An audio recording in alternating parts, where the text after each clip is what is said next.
Hi, my name is Stephen McGee and I'm the author of Health Forensics.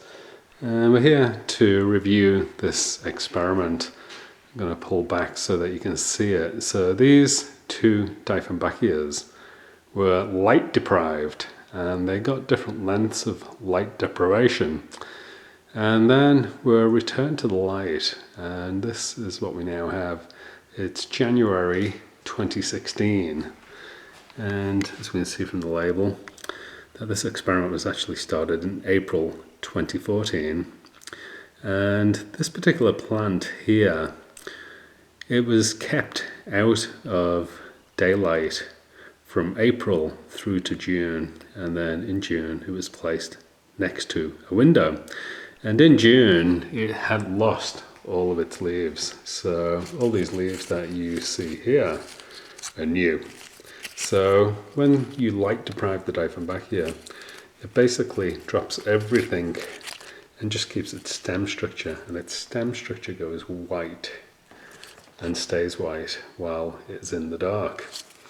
And it somewhat seems to go into hibernation while it's kept in a dark place.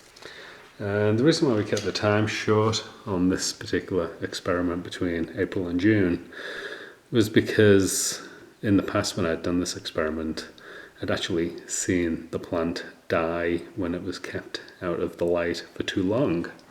So we kept the period short so they would go into light deficiency, drop all the leaves, and then we brought them back out and put them in the light, and the plant recovered.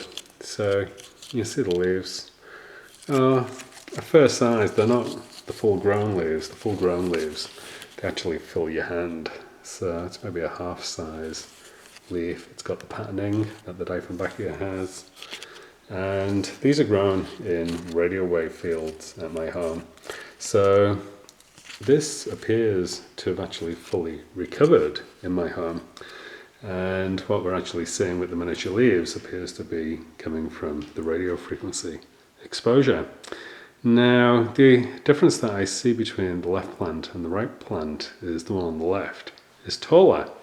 So let's have a look at what happened to the plant on the right.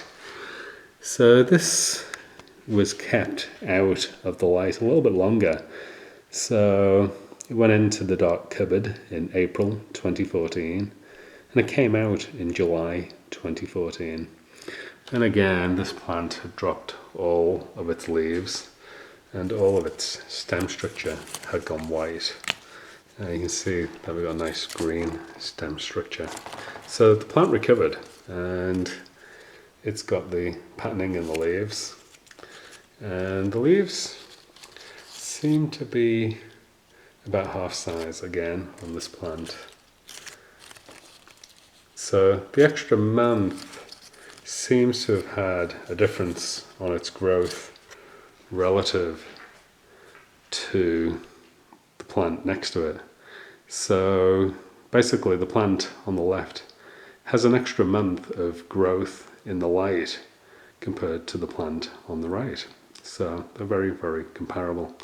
So that was light deficiency. So keeping the Dieffenbachia out of daylight for a few months and then putting it back into daylight, it does actually recover.